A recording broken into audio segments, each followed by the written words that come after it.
ഇനി പ്രണയചതിയുടെ ചില വാർത്തകൾ നോക്കാം. 12 വർഷം പ്രണയിച്ചു നടന്ന യുവതി മറ്റൊരാളോടൊപ്പം ജീവിക്കുന്നു എന്നറിഞ്ഞ യുവാവ് ആത്മഹത്യ ചെയ്തു.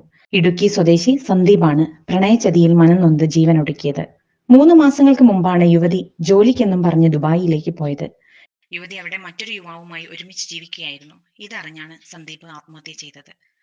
ഫോണിൽ നോക്കിയിരിക്കാതെ ക്ലാസ്സിലെ ഹോംവർക്ക് ചെയ്ത് തീർക്കാൻ നോക്ക്. വർഷത്തെ പ്രണയത്തിനിടയ്ക്ക് ലക്ഷങ്ങളാണ് യുവതി സന്ദീപിൽ നിന്നും കൈപ്പറ്റിയതെന്നും ദുബായിലേക്കുള്ള യാത്രാ ചെലവും മറ്റും സന്ദീപാണ് വഹിച്ചതെന്നും സന്ദീപിന്റെ കുടുംബം ആരോപിക്കുന്നു. യുവതി ലീവിന് വരുമ്പോൾ സന്ദീപുമായുള്ള വിവാഹം നടത്താമെന്ന് ഇരു വീട്ടുകാരും നേരത്തെ ഉറപ്പിച്ചു വെച്ചതായിരുന്നു. ആത്മഹത്യാ പ്രേരണയ്ക്ക് തെളിവായേക്കാവുന്ന യുവതിയുടെ ഓഡിയോ ക്ലിപ്പ് ന്യൂസ് ടൈം ന്യൂസിന് ലഭിച്ചു. നിന്നോട് ഞാൻ പറഞ്ഞില്ല എനിക്ക് തന്നെ വേണ്ടാന്ന്. നിനക്ക് സഹിക്കാൻ പറ്റില്ല, നീ പോയി ചാവടാ. പഴയ തുറന്ന് പറഞ്ഞു മോയിക്കൊണ്ട് ഞങ്ങളുടെ ഇടയ്ക്ക് കയറി വരേണ്ട ചത്തോടെ എനിക്ക് ചാവുമേ. മറ്റൊരു പ്രണയചതിയുടെ വാർത്ത വരുന്നത് ആലപ്പുഴയിൽ നിന്നാണ്. അമ്മേ, കഷായത്തിൽ വിഷം ചേർത്ത് നൽകി കാമുകനെ എനിക്കൊരു കാര്യം പറയാനുണ്ട്. ക്രൈംബ്രാഞ്ചിനോട് കുറ്റം സമ്മതിച്ചു. ഏത് കഴിഞ്ഞ മാസം മുടി നീട്ടി കോമാളി വേഷം കെട്ടി നടക്കുന്ന ആ ചെക്കനോ? അവനെന്ത് പറ്റി? താൻ കഴിക്കുന്ന കഷായത്തിന്റെ കയ്പ് രുചിച്ചു നോക്കാൻ ആവശ്യപ്പെട്ടത്. യുവാവ് അതൊരു ചലഞ്ചായി ഏറ്റെടുക്കുകയും കുടിച്ചിറക്കുകയുമായിരുന്നു. നീ നൽകുന്നത് എത്ര കയ്പ് നിറഞ്ഞതാണെങ്കിലും എനിക്കത് മധുരമാണെന്നായിരുന്നു യുവാവിന്റെ പ്രതികരണമെന്ന്. എന്താണെങ്കിലും വൈകിട്ട് പറയാം. തന്റെ ജീവിതത്തിൽ നിന്നും ഷാജിനെ ഒഴിവാക്കുക വന്നാലെപ്പോഴാ സമയം? രാത്രി ആവൂലത്തെ വന്ന പാട സീരിയലിന്റെ മുന്നിൽ. അപ്പൊ എന്തോ പറയാൻ വന്ന കടിച്ചു കീറാനും വരും. സംസ്ഥാനത്ത് കഴിഞ്ഞ വർഷം പ്രണയം കാരണം പൊലിഞ്ഞത് 1236 ജീവനുകൾ. സംസ്ഥാന ഇന്റലിജൻസ് സർക്കാരിന് നൽകിയ റിപ്പോർട്ടിലാണ് ഈ കണക്ക് പറയുന്നത്.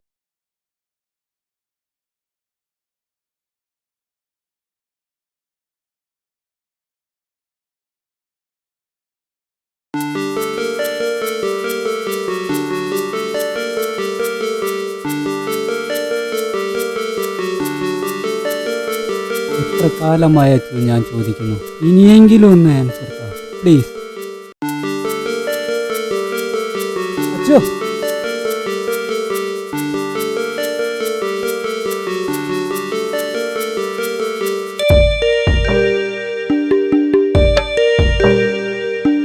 സ്നേഹദീപം ദേവി ഞങ്ങൾ മുന്നിലായി സമർപ്പിക്കാം. സുമതലങ്ങളാകവേ നിൻ ചരണമർപ്പിക്കാം. സ്നേഹദീപം ദേവി ഞങ്ങൾ മുന്നിലായി സമർപ്പിക്കാം. സുമതലങ്ങളാകവേ നിൻ ചരണമർപ്പിക്കാം.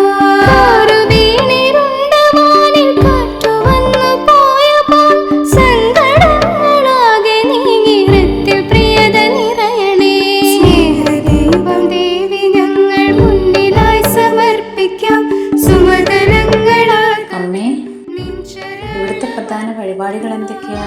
ആത്മാർത്ഥമായി പ്രണയിക്കുന്നവർ ദേവിക്ക് സ്നേഹദീപം സമർപ്പിച്ച് പ്രാർത്ഥിച്ചാൽ അവരൊന്നിക്കുന്നതിനുള്ള എല്ലാ തടസ്സങ്ങളും ദേവി നീക്കിത്തരും.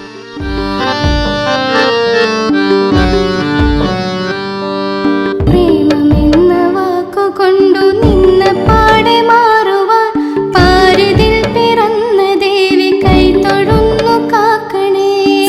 നീ എന്നെ കഴിഞ്ഞ ആഴ്ച കണ്ടതിനേക്കാൾ വയസ്സ് കുറഞ്ഞില്ലേ? നോക്കിയേ 2 ചെമ്പരത്തിപ്പൂ കൂടി വെച്ചാൽ കുറച്ചുകൂടി കുറഞ്ഞാനെ. എന്തായി പോന്ന്? പെണ്ണുങ്ങൾ തെറ്റിപ്പോയിട്ട് 8 വർഷമായി. ദേവീന്റെ അടുത്ത് പ്രാർത്ഥിച്ചാൽ ഒരു പെണ്ണ് കിട്ടുമെന്ന് അറിയാനാ. അതിന് നീ എന്നെ പോലെ വയസ്സ് കുറച്ച് വാ.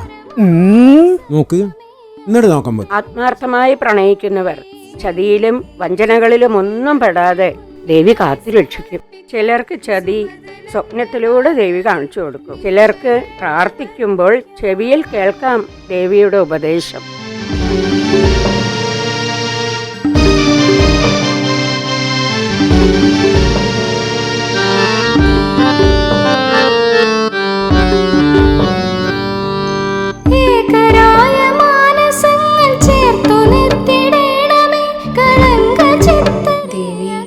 എന്റെ രതീശ്വരനുള്ളിൽ എന്തെങ്കിലും കളങ്കമുണ്ടെങ്കിൽ അതെല്ലാം നീക്കി തരണേ. ഇന്നലെ ഓഫീസിൽ ജോയിൻ ചെയ്ത പെണ്ണ് മഞ്ജുവുമായിട്ട് യാതൊരു അടുപ്പവും വേണ്ട.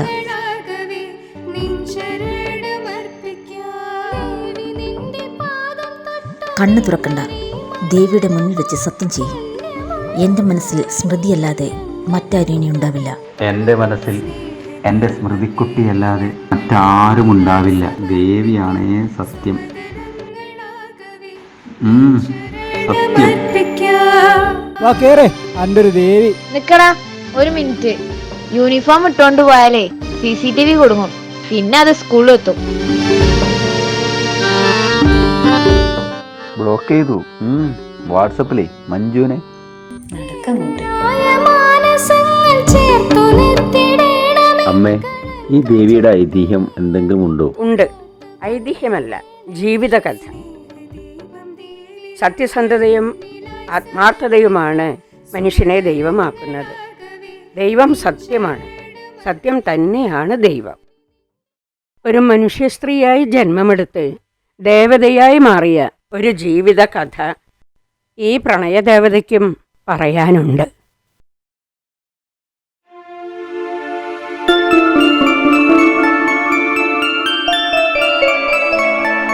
കാവിലമ്മേ, ഇപ്പൊ വരട്ടോ.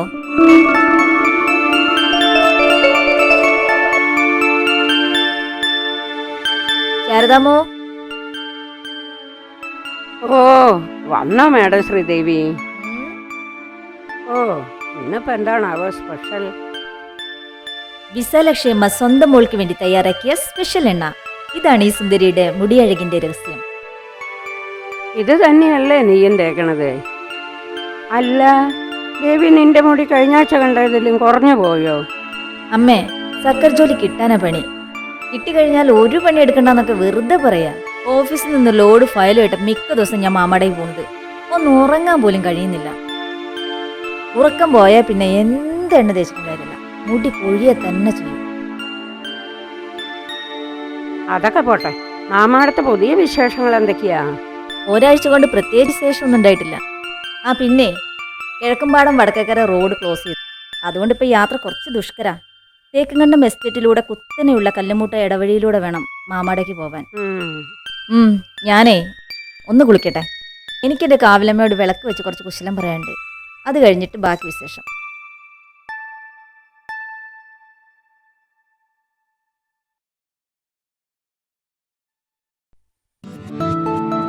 ദേവിയേ,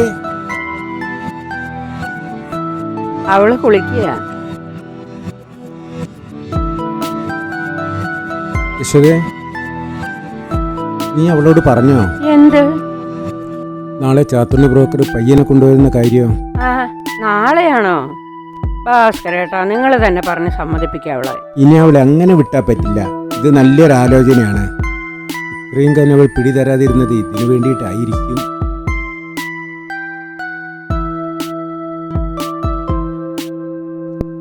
അച്ഛൻ ഇത് നേരത്തെ എത്തിയോ? എന്തായാലും മോളോട് സ്നേഹമൊക്കെ ഉണ്ട്. ഞാൻ വരുന്നതറിഞ്ഞ് നേരത്തെ വന്നല്ലോ. ഞാൻ നേരത്തെ വന്നത് നീ വന്നത് കൊണ്ടല്ല. ഇവിടേക്കൊന്ന് പൊടി തട്ടി വൃത്തിയാക്കിയിട്ടുണ്ടാവും. നിന്നെ കാണാൻ നാളെ ഒരു കൂട്ടർ വരുന്നുണ്ട്. അവർക്കിവിടെ ഇഷ്ടക്കേടായിട്ടൊന്നും തോന്നരുതല്ലോ. എന്നെ കാണാനോ? പെണ്ണ് കാണാൻ. സർക്കാർ സ്കൂളിലത്തെ മാഷാണ് പയ്യൻ. എന്റെ മോളുടെ നല്ല കാലം തുടങ്ങാറായി. ആരോട് ചോദിച്ചിട്ട് ഇതൊക്കെ? ആരോടാ ചോദിക്കേണ്ടത്? മോളെ, ഈ അച്ഛന് വയസ്സായി. എൻ്റെ കുട്ടിക്കൊരു ജീവിതം വേണം. എനിക്കത് കാണണം. അച്ഛന് വയസ്സായതിനാണോ ഞാൻ കല്യാണം കഴിക്കുന്നത്? ആരാ പറഞ്ഞത് അച്ഛന് വയസ്സായിന്ന്? ആദ്യം മാറ്റേണ്ടത് ആ ചിന്താഗതിയാണ്. ഇതൊന്ന് ഇട്ട് നോക്ക്. ഒരു 10 വയസ്സ് ഇപ്പൊ കുറയും. നീ എന്ത് കുരങ്ങ് കളിപ്പിച്ചാലും ഞാൻ കളിക്കൂ. ഇത് കളിയൊന്നല്ല. ഇതൊന്ന് വെച്ച് നോക്കിയേ.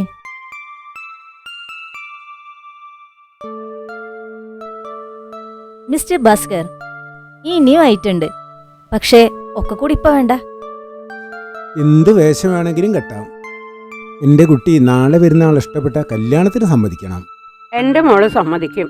വയസ്സായ അച്ഛനും അമ്മയ്ക്കും ആഗ്രഹങ്ങൾ നടത്തിത്തരാൻ ഈ ദേവിയല്ലാതെ നമുക്ക് ആരാ ഉള്ളത് ഭാസ്കരേട്ടാ? എന്റെ കല്യാണം കൂടെ ആരും ഒരു വേഷം കെട്ടണമെന്നില്ല.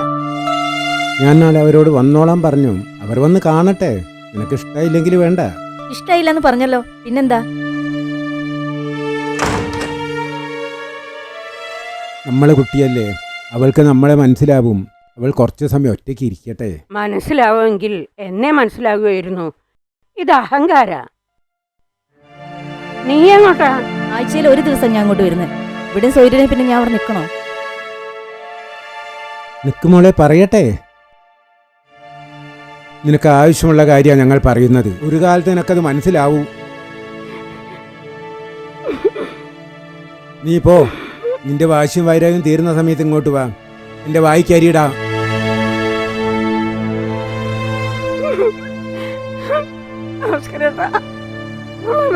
ഭാസ്കര ചേട്ടാ, തിരിച്ചു വിളിക്ക്.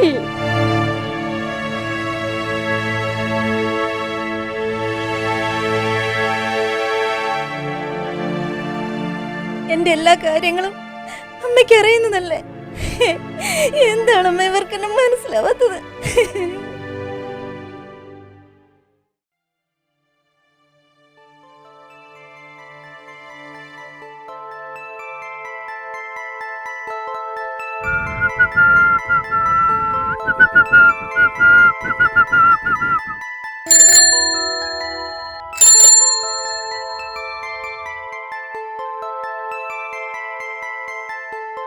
അയ്യോ, എന്തോ പറ്റിയോ?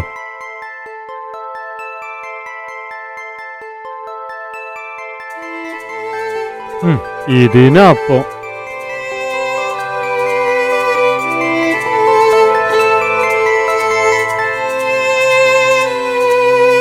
ഓളങ്ങൾ തീരാത്ത പുളകങ്ങൾ ചാലിച്ച പ്രണയാദ്ര നിമിഷങ്ങൾ ഓർമ്മയായി ആത്മാവിലെങ്ങു മുട്ടിട്ട മോഹങ്ങൾ നടനമാടി. ശ്രീദേവി, ഓളങ്ങൾ തീരാത്ത പുളകങ്ങൾ എന്താ ഇത്? ഇത് ദേവിക്കുള്ളതാ. ദേവനുള്ളത് ഉള്ളിൽ കൊടുത്ത് പൂജിച്ച് വാങ്ങിച്ചതാ. ഇനിയൊരിക്കലും പൊട്ടിപ്പോകാതിരിക്കാൻ. ആത്മാവിലെങ്ങു മുട്ടിട്ട മോഹങ്ങൾ നടനമാടി. 3 വള പൊട്ടിച്ചതിന് കുറേ വളകൾ തന്ന് കടം വീട്ടിയിരിക്കുന്നു കള്ളൻ.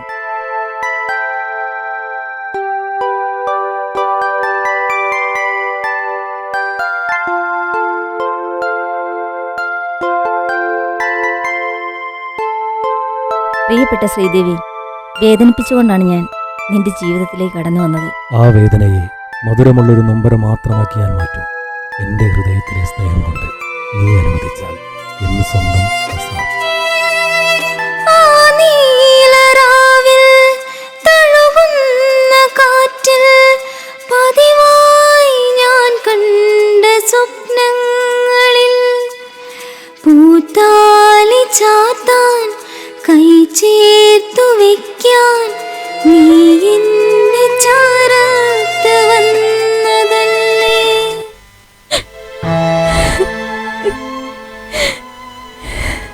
അമ്മയ്ക്ക് മുന്നിൽ വെച്ച് ഞാൻ ചെയ്ത സത്യം ഞാൻ എങ്ങനെ മറക്കും അമ്മ? എന്റെ പ്രണയത്തെ ഞാൻ എങ്ങനെ കളങ്കമാക്കും? എനിക്കിവിടെ അമ്മയ്ക്കരികിൽ ഒരു ഇരിപ്പിടം തരുമോ? ഒരു പരാതിയില്ലാതെ എല്ലാ പരാതികളും കേട്ട് ശാന്തമായി ഞാൻ ഇവിടെ ഇരുന്നോളാം അമ്മ.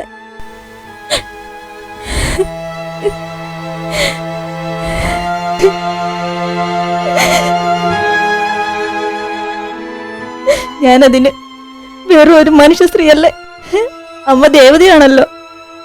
പോവാണമ്മ ഞാൻ. ആഴ്ചയിലുള്ള ഈ വരവ് ഇനി ഉണ്ടാവില്ല.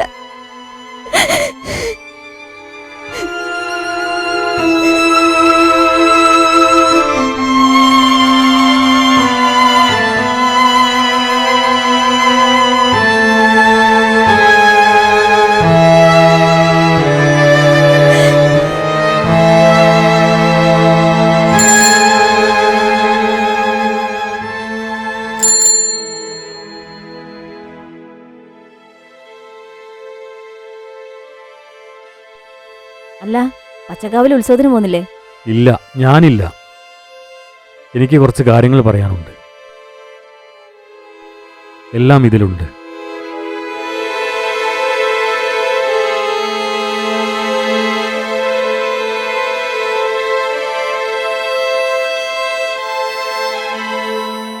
ശ്രീദേവി, നിന്നോടെങ്ങനെ ഈ കാര്യം പറയണമെന്നറിയില്ല. എൻ്റെ വീട്ടിലാരും നമ്മുടെ ബന്ധം ഇഷ്ടപ്പെടുന്നില്ല. സുധാകരമാമൻ്റെ മോളുമായി എൻ്റെ കല്യാണം അവർ ഉറപ്പിക്കുകയാണ്. വരുന്ന ചിങ്ങത്തിന് മുമ്പ് അത് നടത്താനാണ് അവരുടെ നീക്കം. ചിങ്ങം കഴിഞ്ഞാൽ പിന്നെ അവൾക്ക് 30 വയസ്സിന് ശേഷമേ കല്യാണയോഗം ഉള്ളു പോലും. ഇനിയും ഒന്നും പറഞ്ഞ് പിടിച്ചു നിൽക്കാൻ എനിക്ക് കഴിയുമെന്ന് തോന്നുന്നില്ല എന്ന് പ്രസാദ്.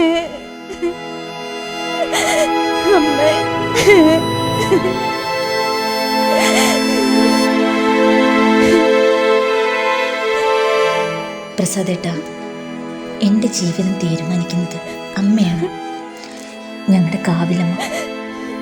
നാളെ വൈകിട്ട് പ്രസാദേട്ടൻ ഒന്ന് ഇവിടം വരെ വരണം.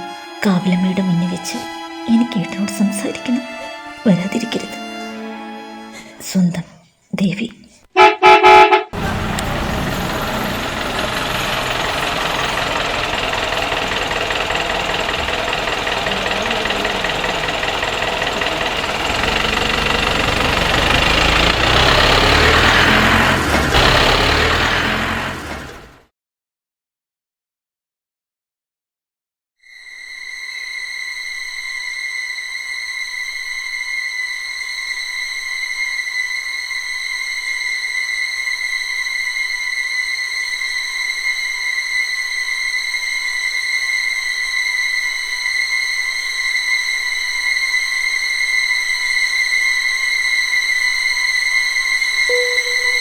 ഹലോ.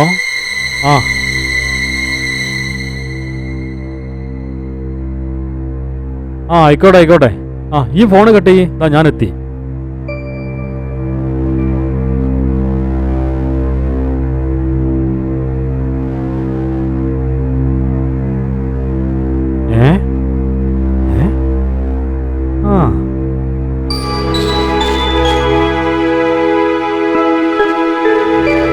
ശ്രീദേവി എന്താ ഇവിടെ? ഞാനിവിടെ അമ്മാവിൻ്റെ വീട്ടിലെ താമസം. എനിക്കിവിടെ പഞ്ചായത്ത് ഓഫീസിലെ ജോലി. പ്രസാദേട്ടൻ എന്താ ഇവിടെ? ഭാര്യയുടെ വീട് ഇവിടെയാ. കല്യാണം കഴിഞ്ഞതിന് ശേഷം ഇവിടെയാണ് താമസം. ഒരു പുതിയ വീടൊക്കെ വെച്ച്. എനിക്കൊരു ഉപകാരം ചെയ്യോ? എൻ്റെ കൂടെ ഒരു സ്ഥലം വരെ വരുമോ? അതെ, ഞാൻ കുറച്ച് തിരക്കിലാ. മോക്ക് ചെറുതായിട്ട് പനിക്കുന്നുണ്ട്. ചിലപ്പോൾ ഡോക്ടറെ അടുത്ത് പോകേണ്ടി വരും. പനിയല്ലേ? മോള് ചത്തുപോകുന്നില്ല. അതിലും വലിയൊരു കാര്യം അത്. വണ്ടി എടുക്ക്. എങ്ങോട്ടാ പോണ്ടിയേ? കാവിലമ്മയുടെ മുന്നിൽ വെച്ച് ഞാൻ സത്യം ചെയ്തത് ഓർമ്മയില്ലേ പ്രസാദേട്ടന്? ആ സത്യം പാലിക്കാൻ എനിക്കിപ്പോ പ്രസാദേട്ടന്റെ സഹായം ആവശ്യമാണ്.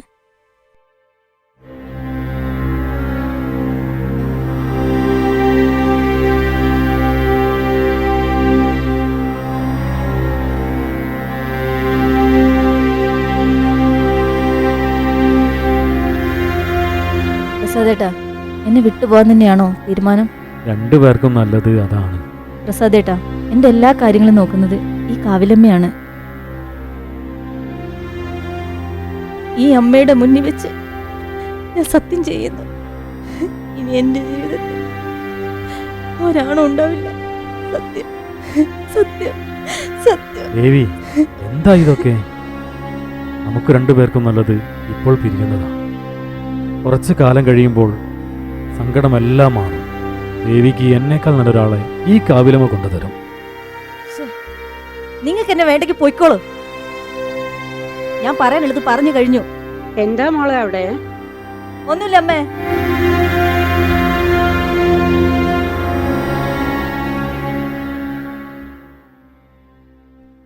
നീ ചെയ്ത സത്യത്തിൻ്റെ അർത്ഥം എനിക്ക് പിന്നീടാണ് മനസ്സിലായത്. ആ രാത്രി ഞാൻ ഒരുപാട് ചിന്തിച്ചു. നിന്നെ പിരിയാൻ എനിക്ക് കഴിയില്ലായിരുന്നു. എൻ്റെ വീട്ടിൽ നിന്നുള്ള സമ്മർദ്ദമാണ് നമുക്ക് പിരിയാമെന്ന തീരുമാനത്തിൽ എന്നെ കൊണ്ടെത്തിച്ചത്. അയലത്തുകാർ ഓരോന്ന് പറയുന്നത് കേൾക്കുമ്പോഴേ തൊലി ഒരിഞ്ഞു പോവുക.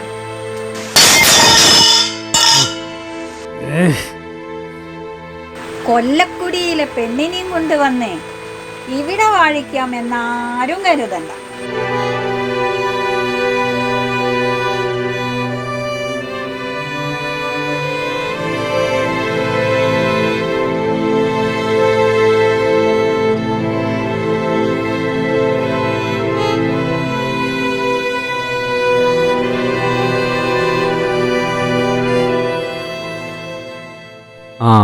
പിന്നെ അടുത്ത ഞായറാഴ്ച കേശവനും 2-3 കാരണന്മാരും വരുന്നുണ്ട്. ചിങ്ങം ആദ്യ വാരത്തിൽ കല്യാണം നടത്തണം. ഞങ്ങളതങ്ങ് ഉറപ്പിക്കും.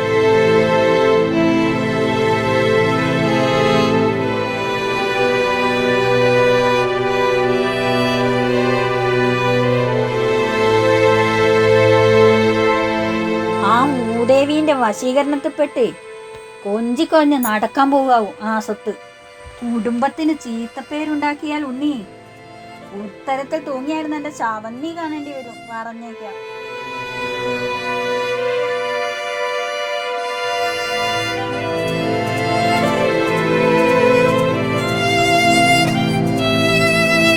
ഓളങ്ങൾ തീരത്ത് പുളകങ്ങൾ ചാലിച്ച പ്രണയാർദ്ര നിമിഷങ്ങളോർമ്മയായി ആത്മാവിലെങ്ങും മുട്ടിട്ട മോഹങ്ങൾ നടനമാടി. കാവിലമ്മയോട് നീ ചെയ്ത സത്യം നിന്റെ ജീവനോളം വിലപ്പെട്ടതാണെന്ന് എനിക്കറിയാമായിരുന്നു.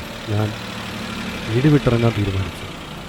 എന്നെക്കുറിച്ചുള്ള മാനക്കേടോർത്ത് ആരും ഉത്തരത്തിൽ തൂങ്ങണ്ട. ഞാൻ നിങ്ങളുടെ കൺമുന്നിൽ പോലും ഇനി വരില്ല. ജീവിക്കാനാണ് പോകുന്നത്. ആർക്കും മാനക്കേട് ഉണ്ടാക്കാതെ ജീവിക്കാം. അകതാരിലന്ന് വരയിട്ട വർണ്ണം അനുരാഗ സർവസ്വമായിരുന്നു. കരിനീലമിഴിയും കാർക്കൂന്തലഴകും പറയാതെ നീ പോയി മാഞ്ഞതല്ലേ. നിന്നെ കൊണ്ട് നാടുവിടാനുള്ള ഒരുക്കങ്ങൾ നടത്തി ഞാൻ നിന്നെ തേടി വന്നു.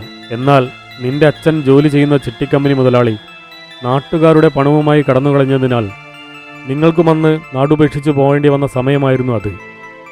ഒളിച്ചു പോയതിനാൽ തന്നെ നാട്ടിലാർക്കും നിങ്ങൾ എവിടെയാണെന്ന് അറിയില്ലായിരുന്നു. പിന്നീട് നടന്നതൊന്നും എൻ്റെ നിയന്ത്രണത്തിലായിരുന്നില്ല. വഴിയൊക്കെ വളരെ മോശമാണല്ലോ ദേവി. മെയിൻ റോഡ് അടച്ചതുകൊണ്ട് കുറച്ചു കാലമായിട്ട് എൻ്റെ യാത്ര ഇതിലെയാ. ഇനി അങ്ങോട്ട് നടക്കണം. പ്രസാദേട്ടൻ എപ്പോഴെങ്കിലും എന്നെ ഓർക്കാറുണ്ടോ? എപ്പോഴും. ആ, എനിക്ക് പെട്ടെന്ന് തിരിച്ച് വീട്ടിലെത്തണം. നീ ഇറങ്ങും.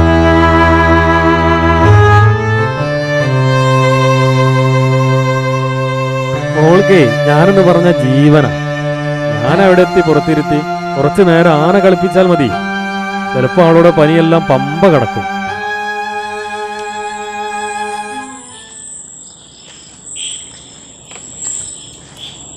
എന്ത് വഴിയാ ദേവി ഇത്? സ്വർഗത്തിലേക്കുള്ള വഴി ഇടുങ്ങിയതും കല്ലും മുള്ളും നിറഞ്ഞതാണെന്ന് കേട്ടിട്ടില്ലേ പ്രസാദേട്ടൻ? ഇത്രയും മോശം വഴിയാ സ്വർഗത്തിലേക്ക് എന്ന് വിചാരിച്ചില്ല. എന്തായാലും നിലാവുള്ളത് കൊണ്ട് വലിയ കുഴപ്പമില്ല. നീലനിലാവും രാവിന്റെ കുളിരും. എന്താ പഴയ കാമുക ഹൃദയം ഉണരുന്നുണ്ടോ? നിലാവും തണുപ്പും കാട്ടുമുല്ലപ്പൂവിൻ്റെ മണവും നിന്റെ ഈ ചിരിയും ഉള്ളിലെങ്ങോ ഉറങ്ങിക്കിടക്കുന്ന ആ പഴയ മോഹവും ഈ രാത്രി ദൈവം നമുക്കായി കരുതി വെച്ചതാണ് അല്ലേ ദേവി? മതി മതി, വേഗം വാ. പെട്ടെന്ന് തിരിച്ചു പോകേണ്ടതല്ലേ.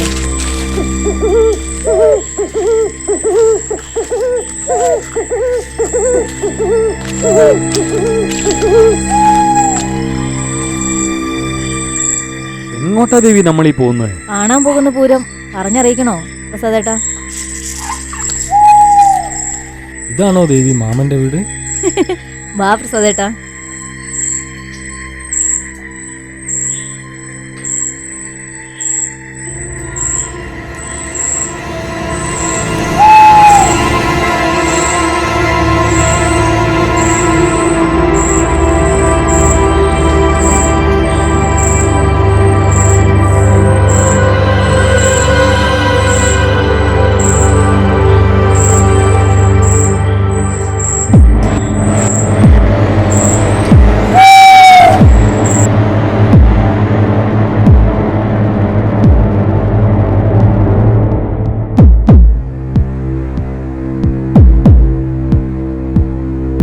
ഒറ്റയൊരുത്തിനെ വെറുതെ വിടരുത്.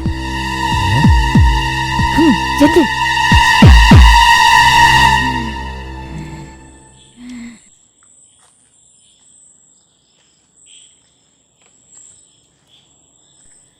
ആരാടാ നീ? പോടാ ഓടാ.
അയ്യോ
പ്രസാദേട്ടാ, ഞാൻ ഇന്നലെ കാവിലമ്മയെ സ്വപ്നത്തിൽ കണ്ടു. കാവിലമ്മ എന്നോട് പറയാ, നീ ദേവതയാകും എന്ന്. ഞാൻ ചോദിച്ചു, എന്ത് ദേവത? കാവിലമ്മ പറയാ, പ്രണയ ദേവത. ദൈവം മനുഷ്യന് നൽകുന്ന വരദാനമാണ് പ്രണയം. അതവൻ എങ്ങനെ വിനിയോഗിക്കുന്നു എന്നതനുസരിച്ച് ദൈവം അവനെ വീണ്ടും സൃഷ്ടിക്കും പോലും. പൂവായും പൂമ്പാറ്റയായും പട്ടിയും പൂച്ചയുമായും ഞാൻ എന്റെ ഹൃദയത്തിൽ പ്രണയത്തെ ദൈവികമായി കൊണ്ടു നടക്കുന്നതിനാൽ ഞാൻ ദേവതയാകുന്നത്. പ്രണയ ദേവത, പ്രണയ ദേവത.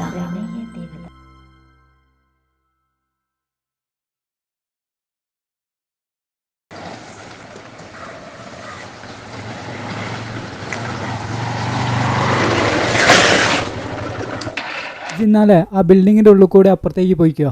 അയ്യോ, ആ വഴിയൊന്നും എനിക്കറിയില്ല. ആ ബിൽഡിങ്ങിന്റെ ഉള്ളിൽ കൂടെ ഇപ്പോൾ എൻ്റെ വീടിന്റെ അടുത്തുള്ള ബസ് സ്റ്റോപ്പിൽ എത്തും. നിന്നെ ഞാൻ അവിടെ കൊണ്ടിറക്കുന്ന നിന്റെ ഏട്ടനും കാണും കണ്ട ഡാർക്ക് സീനാവും. അതൊന്നും വേണ്ട. ആ, അത് ശരിയാ. എന്നാ അതിന്റെ ഉള്ളിലേക്ക് അങ്ങ് പോയിക്കോ.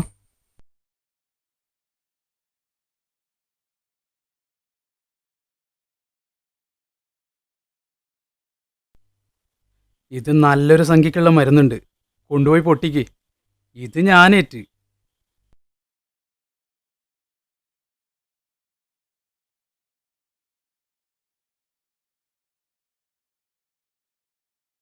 ചേട്ടാ, മാമ്പറ്റത്താനം ബസ് സ്റ്റോപ്പിലേക്കുള്ള വഴി ഏതാ? ഈ ബിൽഡിങ്ങിന്റെ അപ്പുറത്തുള്ള വഴിയിലൂടെ പോയാൽ അവിടെ എത്തും.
ചുമ്മാതല്ല മോളെ, നല്ല കാശിനുള്ള മരുന്നിന്റെ ആവശ്യത്തിന് വേണ്ടിയിട്ടാ അവൻ നിന്നെ ഇവിടെ കൊണ്ടുവന്നത്.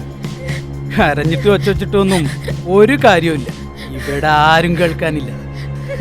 നിനക്ക് രക്ഷപ്പെടാൻ കഴിയില്ല.